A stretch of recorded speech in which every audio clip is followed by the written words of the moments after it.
Bon, on commence avec cette question. Question 2. Vérifiez que la matrice B, matrice de n ligne et de n colonnes, A puissance R, pour lequel BI est égal à 1 et BIG égal à moins 1 si I est inférieur à J. BIG égal à 0 si I supérieur à J est tel que déterminant de B égal à 1 et conditionnement en norme infinie de B égal à n de puissance n moins 1. Donc tout d'abord, on va former la matrice B. C'est-à-dire, ici, la matrice B, c'est quoi exactement? La matrice B a sur sa diagonale principale des coefficients 1. Ok? Bon, on va s'amuser, on va prendre le cas, amusons-nous. Donc, ici, on est en train de s'amuser pour le moment. On va prendre le cas n égale à 3 pour voir comment la matrice sera, quoi, afin de voir comment elle est en général. N égale à 3, je trouve que c'est trop petit. Amusons-nous avec n égale à 4, par exemple. Donc, l'énoncé est en train de dire que BI est égal à quoi? BI est égal à 1. C'est ça, c'est ce que l'énoncé dit.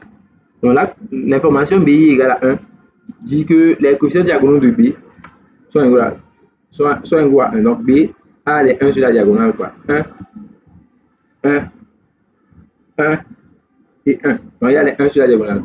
Ok, ensuite, quelle information on a donnée? BIJ égale à moins 1 si I est plus petit que J. BIJ est égal à moins 1 si I est strictement inférieur à J. Donc on est en train de dire par exemple que B12 est égal à moins 1. Parce que 1 est plus petit que 2 strictement. B12, c'est le nom de la première ligne et de la deuxième colonne. Première ligne, ou bien B12, première ligne, deuxième colonne. Donc ça veut dire que ce coefficient c'est moins 1. On est d'accord.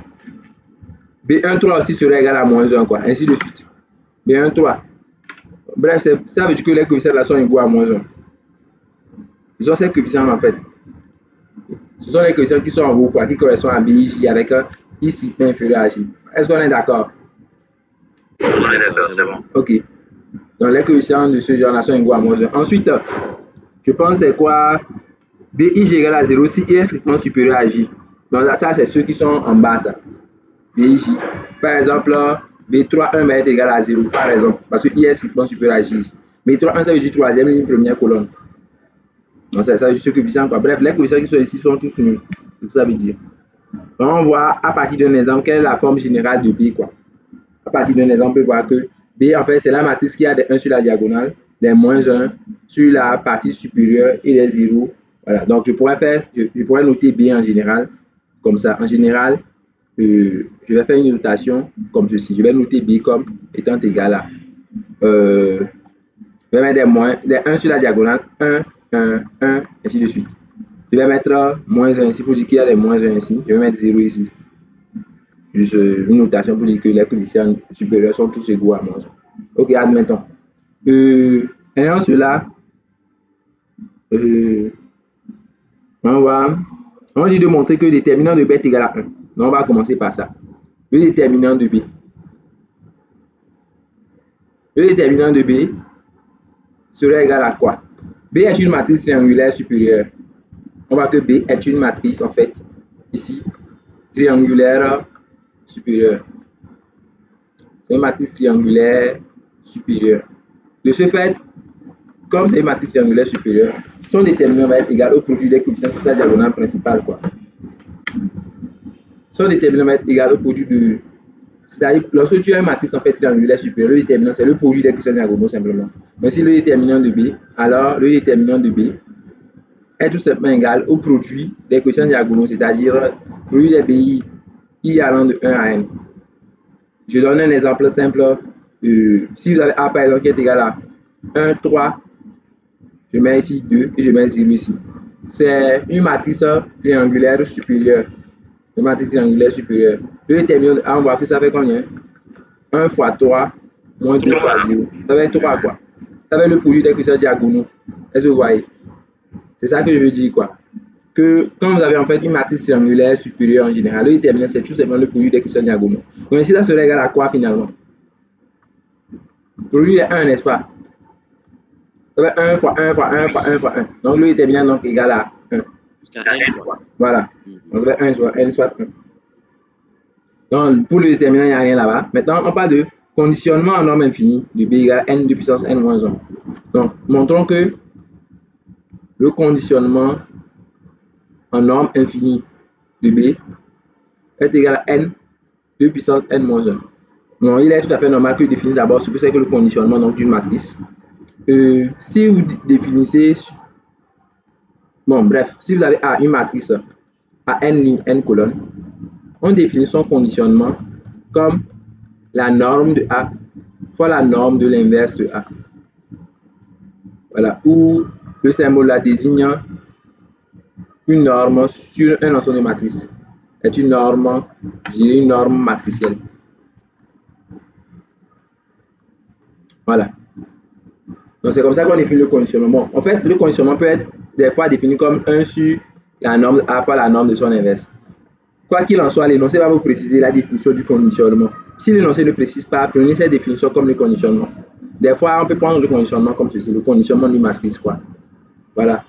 Donc, en fait, qu'est-ce que je veux dire? Voilà.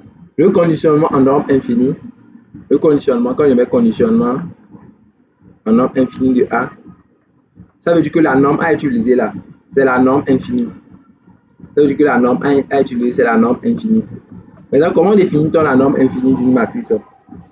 Voilà. La norme infinie est aussi appelée norme somme ligne. La norme infinie. C'est aussi appelé norme somme ligne. Je vais expliquer ça. En fait, quand tu as une matrice A par exemple qui est égale à, je donne un exemple, 1, 2, 3, 1, 1, 2, moins 1, 2, 4, 2, 5, moins 5. Voilà. La norme infinie de A, pour la calculer, vous prenez juste le maximum de. Là, tu prends la première ligne. Tu fais la somme des nombres qu'il y a en module. C'est-à-dire, tu fais module de 1 plus module de 2 plus module de 2. Ça fait combien? 1 plus 2 plus 3. Ça fait 6, n'est-ce pas? Ok, ici. Ça fait combien? 4. Ici, ça fait combien? 8. Ça fait 8. C'est module de moins 1 plus module de 2 plus module de moins 5. Il ne faut pas oublier les valeurs absolues. Il y a les modules. Donc, s'il y a un nombre complexe, vous devez prendre son module. Bon, ici, ce sont des trucs là.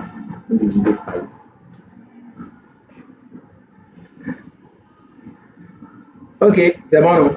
C'est bon. Ok, donc la norme infinie, c'est le maximum, quoi. 6, 4, 8. Le maximum, c'est quoi? C'est 8, n'est-ce pas? C'est ça la norme infinie, quoi. La norme infinie, c'est ça. Vous avez compris, n'est-ce pas? Ok, donc allons-y à notre. Ok, là, si vous avez compris, en fait, bon, je profite aussi de l'occasion pour vous parler de la norme 1. La norme 1, parce que c'est analogue, quoi. La norme 1 d'une matrice, la norme 1, c'est maximum, bon, disons, on l'appelle aussi, bon, bref, norme 1, la norme 1, c'est la norme somme colonne.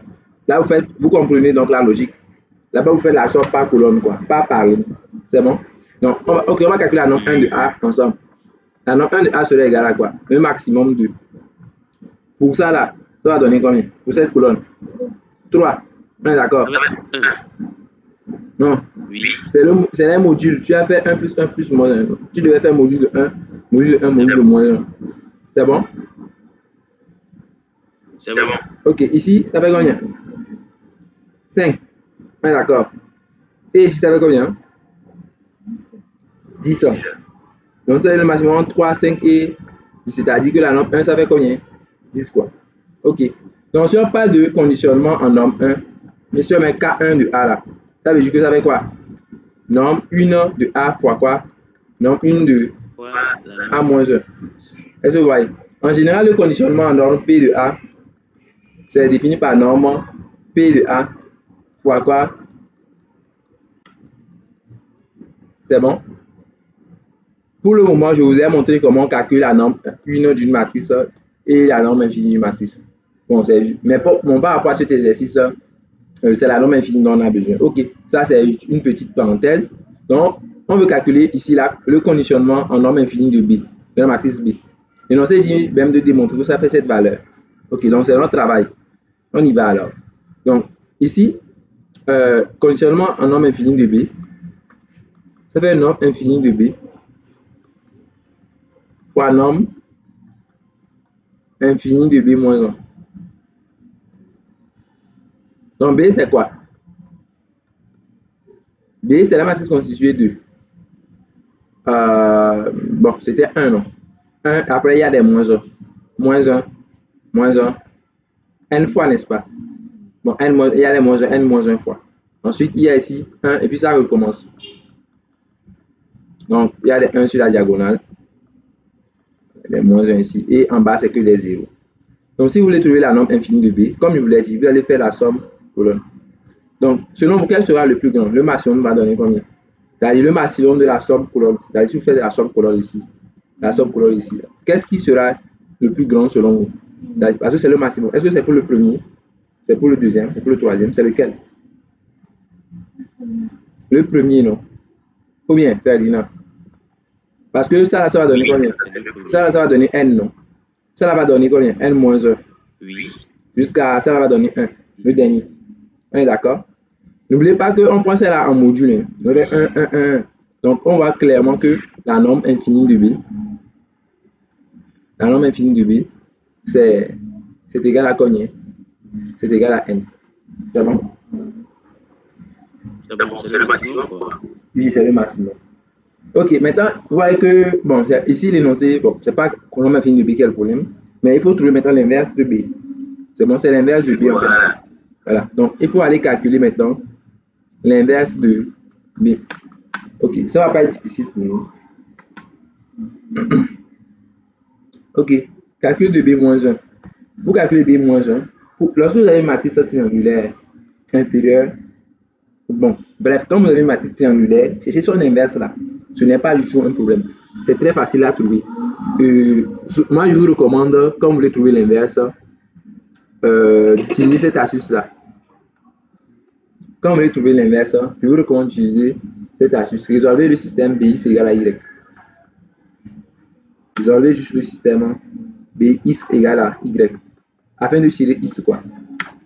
Vous aurez X égale à B moins 1 fois quoi? Fois Y. Et vous pouvez tirer B moins 1. Bon, concrètement, vous prenez une matrice X. Vous l'appelez peut-être comme X1, X2, jusqu'à Xn.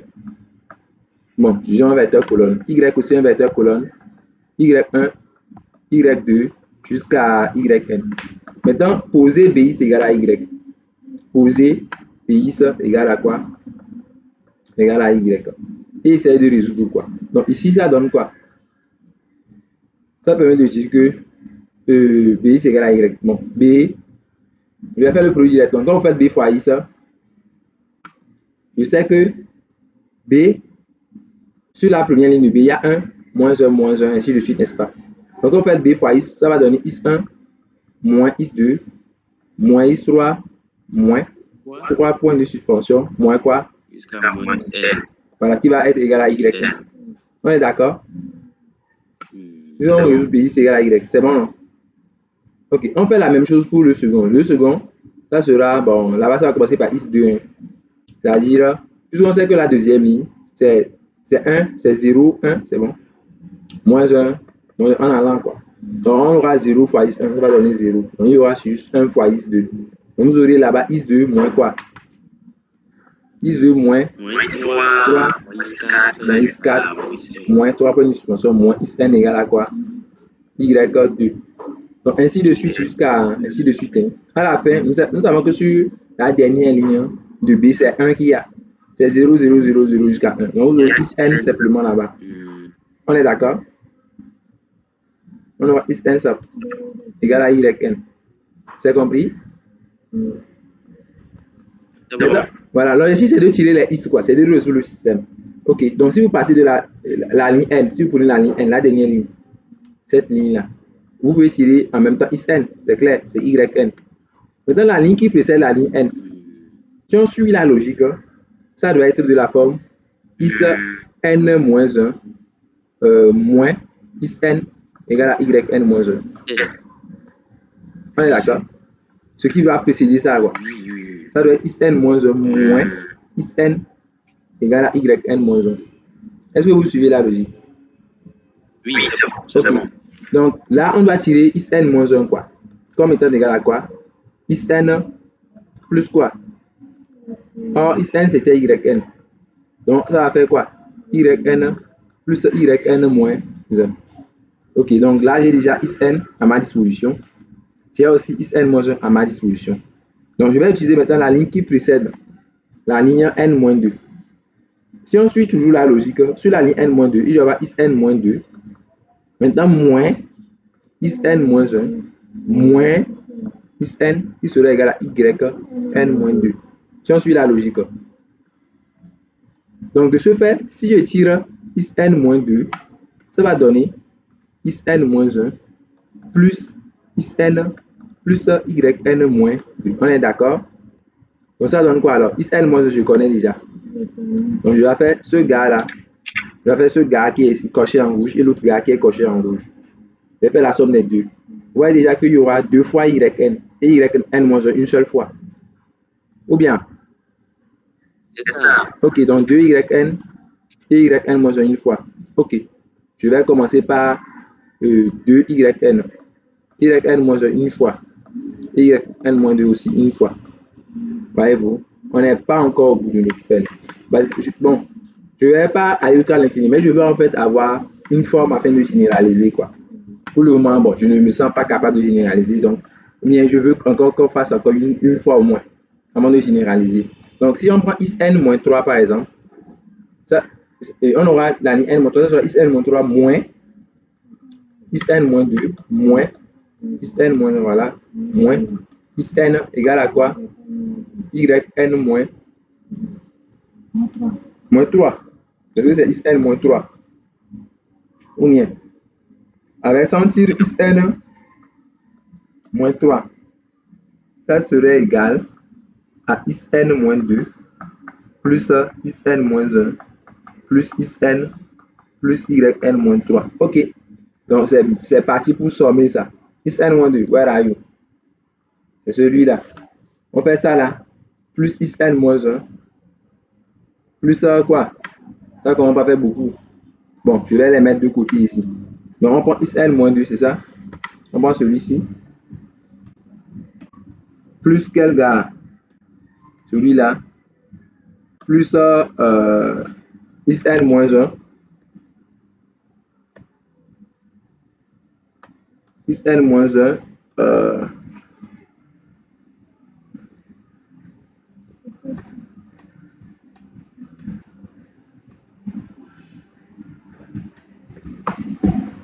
Je dis plus Isn moins 1, c'est ça, non? Plus ça là. Ensuite, plus quoi encore? En fait, Isn moins 2, plus Isn moins 1, plus Isn. Isn, quant à lui, c'est Yn, non? On ajoute ça à Yn. Donc, Isn, c'est Yn. On ajoute ça aussi à quoi? À Yn moins 3. C'est ça, non? Donc, on fait la somme. On aura quoi? 2 Yn, Yn et Yn. Ça sera 3 fois Yn. Ou bien 3 Yn. 4. Il y a encore Yn quelque part. Ouais, ça fait 4 Yn. Oui, ça fait 4 Yn, c'est ça, non? Ok, il y a combien de fois Yn moins 1? 2 fois Yn moins 1. Combien? Oui. Yn moins 1, ça fait 2 fois Yn moins 1. Quoi d'autre? Yn moins 2 une fois. Yn moins 3 aussi une fois. Ok. Yn moins 2 une fois. Et Yn moins combien? Moins 3 aussi une fois, c'est ça, non? Moins 3 aussi. Ok, je pense que maintenant on va essayer de généraliser. Je vais résumer tout ce qu'on a eu à obtenir. Je sais qu'on a eu à obtenir que Isn est égal Yn, c'est ça, non? Je sais qu'on a eu ensuite à obtenir Isn moins 1 égal à Isn moins 1, c'était Yn plus Yn moins 1. Ok, c'est Yn plus Yn moins 1. Ensuite, on a obtenu Isn moins 2 égal à 2 Yn plus Yn moins 1 plus Yn moins 2. C'est comme si on fait la somme des précédents. On fait ça plus ça, 2 Yn plus Yn moins 1. Avant d'ajouter quoi? Yn moins 2. C'est comme si pour trouver Isn moins 3, on a fait encore la somme des 3 précédents là. Ça a donné 4 Yn 2 yn moins 1 plus yn moins 2 plus yn moins 3. On peut voir la logique. On peut tirer yn moins 4 aussi, si on veut. Yn moins 4 serait quoi? On fait la somme des précédents. Quoi. Ça, 4, 6, 7, 8. Ça sera 8 yn plus la somme des précédents. Plus 4 yn moins 1 plus 2 yn moins 2 plus yn moins 3 plus yn moins 4. Déjà, on comprend la logique. On est en train de comprendre la logique peu à peu. Donc ça c'est... Ok, avec ça, je vais aller jusqu'à... Bon, vous remarquez que, en fait, c'est... Pour remarquer par exemple que 8 là, ça correspond à quoi? Ça correspond en fait à 2s sous 3, non? 8, ça correspond à 2s sous 3. 4, ça correspond à 2s sous 2. Ça là, ça correspond à 2s sous 1. Celui-là à 2s sous 0. C'est la même chose pour les autres aussi. C'est-à-dire ça là, c'est 2 carrés, 2s sous 1, 2s sous 0. Et puis on laisse yn-3, ainsi de suite. Ce que je veux dire, c'est que, en général, si vous avez is n-k, remarquez que ici, c'est les sous 4 qu'on a. Mais ça va commencer par 2 au cube. Donc, si c'est is n-k là, ça va commencer par 2s sous combien? Pas k, mais k moins 1. Est-ce que vous voyez? Parce que ici, ça, c'est 3, mais ça va commencer par 2 carrés, qui est 4. Ici, c'est 4, mais ça va commencer par... Ici, c'est 4, mais ça va commencer par 2 au cube. Quand c'est ça, k là, ça va commencer par 2 sur k moins 1. Est-ce que vous voyez la logique? Fois yn plus 2 sur combien? K moins 2. C'est ça, non?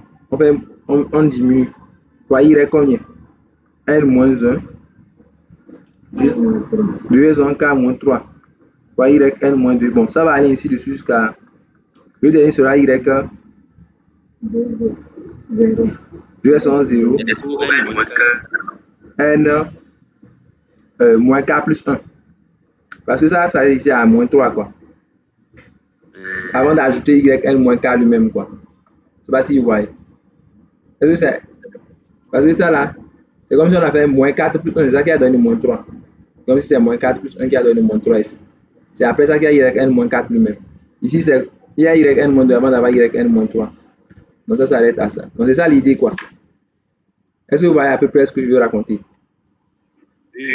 Ok. Maintenant, si on prend k, je veux trouver en fait le premier is, quoi. C'est à is 1. Je veux trouver is 1. Si on prend k égale à tout là, je veux que n moins k donne 1, quoi. Je veux que n moins k là donne 1 pour pouvoir trouver is 1, quoi. Donc pour n moins k égale à 1 là, je dois prendre quoi? Pour ça là, on prend k égale à combien? K égale à n moins 1, on est d'accord? Donc en remplaçant k par n moins 1, on va voir ce que donne is 1. Donc is 1 va donner quoi? Là on remplace k par n moins 1. Si k c'est n moins 1, ici vous aurez 2s sous combien? N moins 2 ça. 2 sur n moins 2, yn plus quoi? Bon, ça va diminuer. K c'est n moins 1, donc ça va faire 2s sur n moins 3, yn moins 1, plus 2s sur combien? N moins 4, yn moins 2, jusqu'à 2s sur 0 c'est 1. Y combien? N moins k plus 1. J'ai remplacé k par n moins 1. N moins k même c'est 1, non? Ça doit être y2 ici. Ou bien? Parce que n moins k c'est 1, quoi. Si n moins k c'est 1, n moins k plus 1 va donner 2. On est d'accord? Et l'autre, n moins k c'est 1, donc ça va faire plus y 1. Avec ça là, je peux obtenir en fait que, je vais écrire que, en fait ce qu'on peut écrire c'est que is 1, is 2, is 3 jusqu'à, c'est pas trop, is n moins 1, is n égale, je vais mettre une matrice ici, je vais faire fois quoi? Y2 jusqu'à, je vais écrire ça sous forme matricielle quoi. Is 1, donc quel coefficient je vais mettre ici? Je sais que au niveau de y1, c'est-à-dire que ce que je dois faire c'est, je vois que is1, ça fait 1 fois y1, ça fait 1 fois y1, donc je vais mettre 1 ici. Pour que quand on fasse ligne fois colonne, là, on a 1 fois y1. 1 là, le 1 là va multiplier le y1 là. Ensuite, c'est 2s dans 0 qui multiplie y2. Donc, je vais mettre 2s dans 0 ou y2.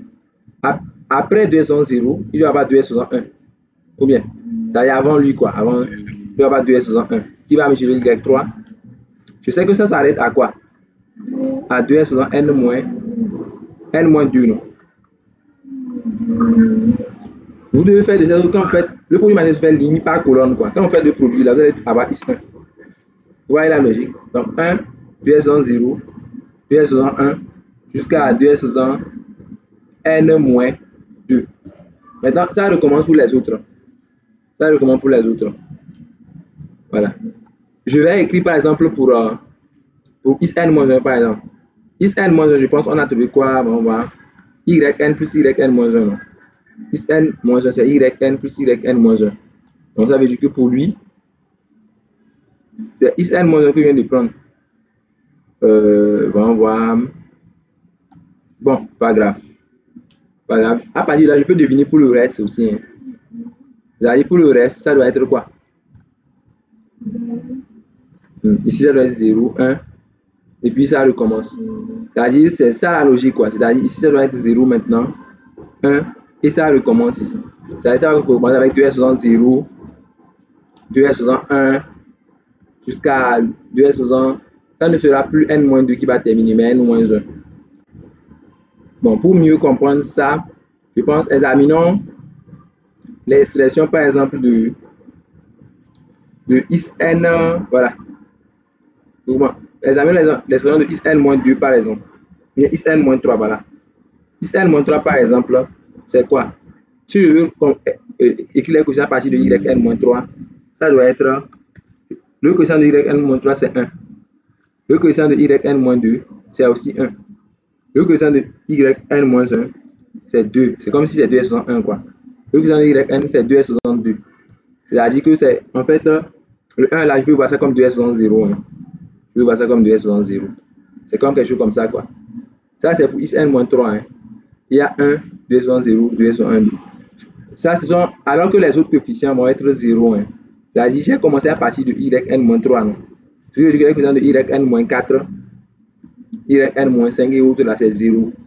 Donc, sur sa ligne, il doit y avoir des 0, 0, 0, 0, 1. Et puis, ça doit aller. Bon, bref, quand on reconstitue tout ça là dans la matrice, on voit qu'on aura ici 0, 1, 2s dans 0, 2s dans 1, jusqu'à combien? 2s dans... Ça va diminuer, ce n'est plus n-2. Puis, on a commencé ici maintenant. Ça va aller maintenant à n-1, quoi. Ça sera plus n-2. Donc, il y aura des 1. Ensuite, ça sera 0, 0, 1. Bon, bref, vous avez compris la logique. Donc, jusqu'à. Donc, en gros, il y a les 1 ici. En gros, il y a les 1 sur la diagonale principale. Ça termine par 1.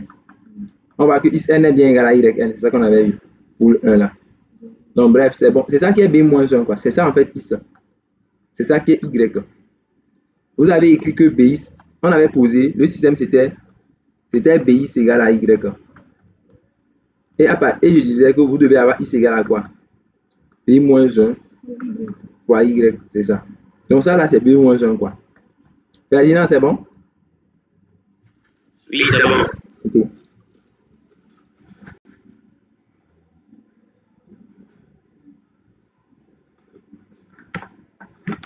Okay. Ok. Donc B-1 c'est ça. À partir de ça, on peut trouver la norme infinie de B-1. Quelle ligne il faut prendre pour calculer la norme infinie? Quelle est la ligne qui va donner une somme maximale? La première, la deuxième, la troisième et la dernière. La première, n'est-ce pas?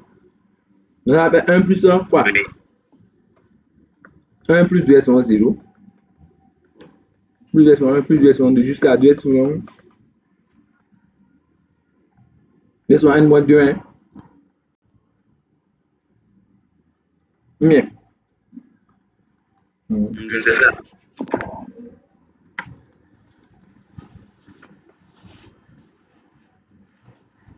On voit qu'à partir d'ici, on a une suite géométrique. 2 est 0, 2 est 1, 2 est... C'est la somme des termes d'une suite géométrique. C'est-à-dire que vous savez 1 plus la somme des 2 puissance k. K allant de 0 à combien? à n-2, quoi. Pour la somme des thèmes ici géométriques, on fait 1 plus 1. Premier thème, va être premier thème, premier fois 1 moins la raison. La raison est souvent le nombre de thèmes divisé par 1 moins la raison. Donc, si le premier thème c'est 2 elles 0, il faut remarquer que 1 là ne fait pas partie de ma suite. Sinon, il y a 1 2 fois 1, 1, 1. Donc, vous devez laisser le premier 1 et commencer avec ça. 1, 2 elles 0. Donc, ça fait 1 plus 2 elles 0. Le premier thème c'est 2 elles 0, quoi. 1 moins la raison. La raison ici c'est 2. Le nombre de thèmes. n moins un thème. Vous commencez. C'est n moins 1. Oui. Parce qu'à partir d'ici, si vous comptez ça là, c'est le premier. Bon, si vous comptez ça là comme 1, 2 jusqu'à n moins 2. Alors qu'il y a un gars aussi ici. Mais si vous voulez compter, vous faites n moins 2, moins 0 plus 1. Ça, Voilà. moins 0. N moins 1. C'est bon? Donc ça va être n moins 1 sur quoi? Sur 1 moins 2. N'est-ce pas? On a la raison. Oui, c'est ça. Donc ce qui nous fait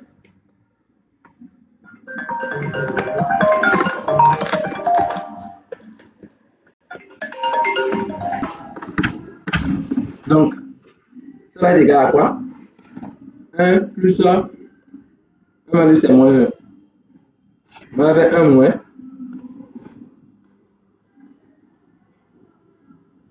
Un moins 2 puissance combien? Vous voyez que le 1 moins 1 là, ça part. Donc 2 c'est combien? Ah, le premier on avait trouvé combien? Le premier on avait trouvé.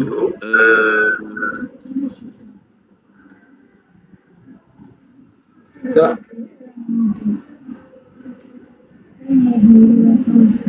Pourquoi? Quel est le souci? Si on est 1 plus 1 moins 2 plus 1 moins 1 sur moins 1. Non? Bien.